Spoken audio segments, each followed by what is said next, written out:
Here we go again, people. Here we go again. Wow.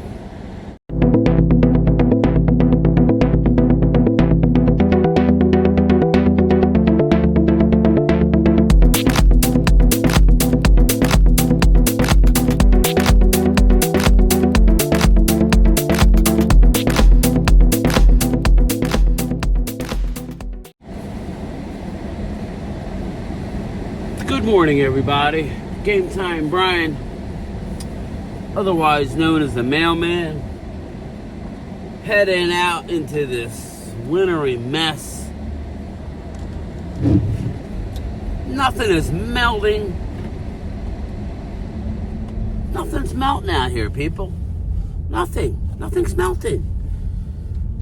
But the good news is temperatures are going to rise. It's going to be in the 30s today, so not much is going to melt today. If the sun comes out, which I think it will, we'll should get some meltage, but then it refreezes at night, so that's what you got to be careful of. Us mailmen got to be worried about the next day after shit melts and then a little bit of snow falls. That's what happens. But let me fix the camera for everybody. Get my sunglasses ready for my one stretch where I'm driving into the sun or heaven, whatever the hell. So I was watching. I always get up early, usually. Watch a little Jacob Sports on YouTube. If you get a chance, check him out. It's mainly for my Philly area people. It's pretty much, they talk Philly sports. It's just not on a radio station. It's a lot of radio personalities who've gotten away from radio because radio is a dying breed and going to YouTube. So Jacob Sports, the morning, the Farzy Show, F-A-R-Z-Y, Farzy. I was watching it for an hour to get ready for work. And, you know, they have Joe Santoliquito, his article. I forget the article. Bleeding Green, maybe? Maybe Bleeding Green. Big article, not just about Jalen Hurts, about the whole team, the whole coordinator issue. Nick Sirianni, FYI, the one thing Jeffrey Lurie is doing and Howie Roseman is doing, they're making Nick be accountable. Nick is the one that reached out and hired these guys. Supposedly, we're only getting supposedly, you know, because they didn't have. See, here's the deal. Nick Sirianni is under contract, so he doesn't have to have any kind of press conference saying anything. He's under contract. So that's why there's all this gray area. But supposedly, reported by Joe Santoliquito, that Sirianni's the one that hired Desai, Brian Johnson. He was spearheading. Here we go, baby. Oh, wow. He was spearheading all that coming into the season after they lost Gannon and Steichen. You know, so he's the one that notified Desai that he was being fired, and they didn't have to do nothing with pencil in the ear, skinny Matt Patricia, because his contract has expired. They just notified him that they are not re-upping him. Not that he wanted to come back after that shit show. But more alarming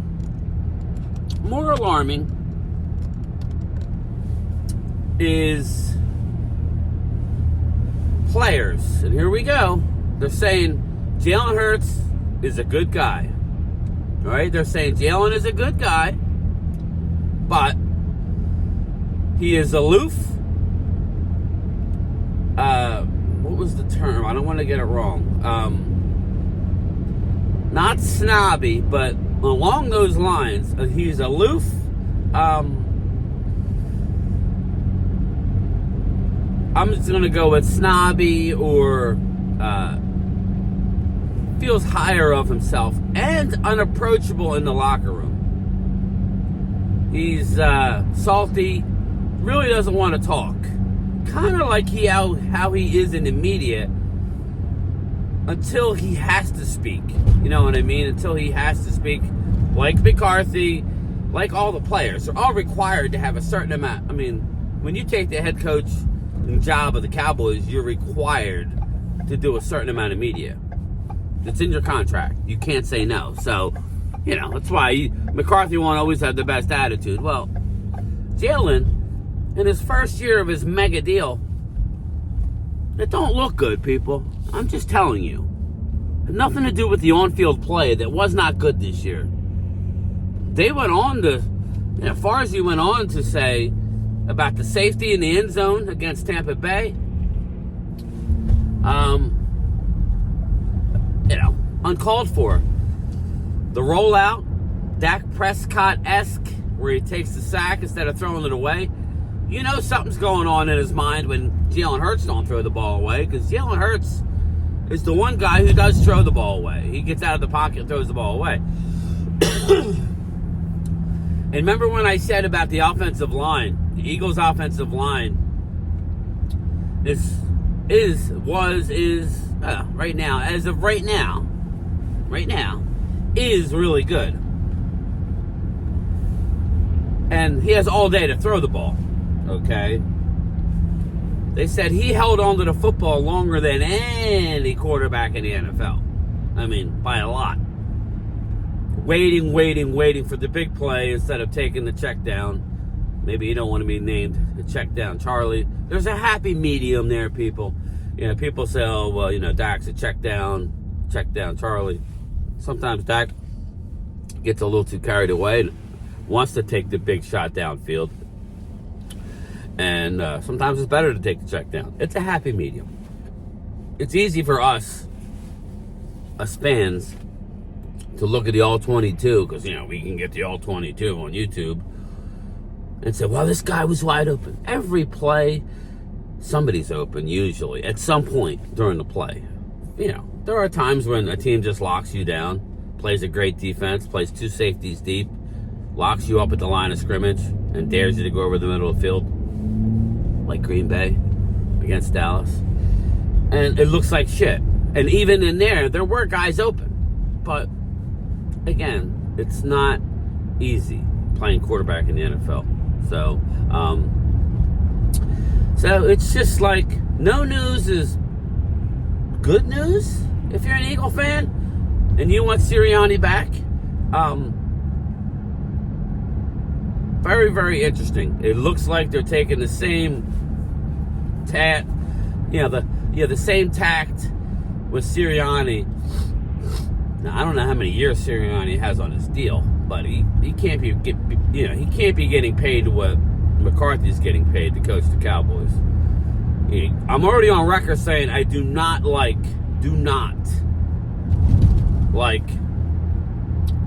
us going into the final year of McCarthy's contract. It never works out, people.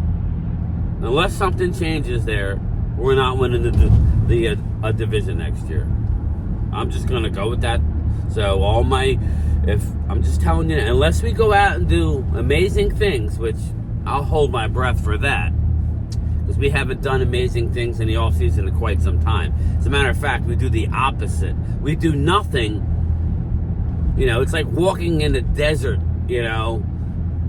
dehydrating, looking for something, and then somebody gives you a little bit of water, and it's like the best thing. We'll get an Anthony Barr type sighting after the draft or something, or we need some moves. And we can we have all off season. We got 2 more weeks of the football season. And we'll get into all of it. But I got this, some guys I think we need to go get. A couple of veterans that'll come in here and get the job done. But, it's easy to sit back looking at the All-22 saying this guy's open, that guy's open. But the problem is, Jalen Hurts' teammates are looking at him with the side eye. PreMadonna, Aloof, PreMadonna. That's the word. PreMadonna. That's the word I was trying to get. Aloof, PreMadonna, Unaproachable. That's not going to work in a locker locker room. The one thing I'll tell you about Dak is Dak's the ultimate team guy, very approachable. You saw that this year. Playoff choke aside, you saw that this year when the offense was ass the first 4 weeks of the season. Dak, CD, McCarthy went into a room, worked it out, changed the offense, and it really did push Dak to an MVP, most likely runner-up season. Led the NFL in touchdowns, 36, only had 9 INTs. Great year. Playoffs, not so much. I know you trolls are going to say he sucks, but again, not as a regular season quarterback. Especially down the stretch where we had to win. People might argue that it was the playoff games down the stretch to win.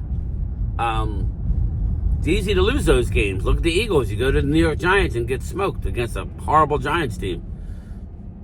You know, so it's easy to say, well, you know, they didn't play nobody. Again, I'm not buying it. So this is where we sit. Like I said, next week, we got the championship Sunday. You have the early game is the AFC game.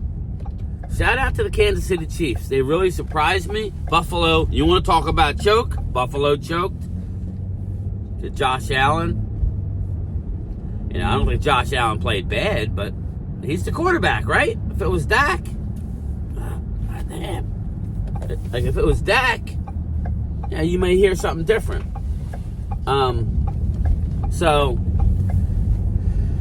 you got Kansas City at Baltimore. I guess I'm rooting for the Ravens. Yeah, let's go. Let's go Baltimore Ravens. I don't know. You almost root for Kansas City because what they did is so impressive. I mean, I love Patrick Mahomes, so I don't know. Not really into that. And I'm definitely rooting for Detroit at San Fran. Now, I can tell you this right now. Get to a Super Bowl, I'm rooting for if it's San Fran, I'm rooting for the AFC. Sorry, bang, bang, 49er gang. I ain't rooting for the 49ers. Did they get lucky against the Pack? Woohoo, they got lucky. Dodged the bullet. But, all kidding aside, shout out to the Niners getting to a championship game. They took care of business at home. So, Detroit at San Fran, I think we're in for some fireworks in that game. I like the upset. I like the Detroit Lions to go in and win. I haven't gotten into the lines yet. We'll do that later, and we'll see what the line is. And I really don't care about the AFC. If I had to pick, I guess I'm going to root for Kansas City. I can't believe I'm saying it, but I'm not a Ravens fan. I'm just not. But since a little hint, I want Patrick Queen because he's a free agent. Maybe we want the Ravens to win a Super Bowl because then he'll be more willing to leave. Maybe. But anyway, that's it. I gotta work. I gotta go into work, punch in. Look out for my lunchtime chat at around 2:30, 3 o'clock. All right, everybody. Peace out. Late.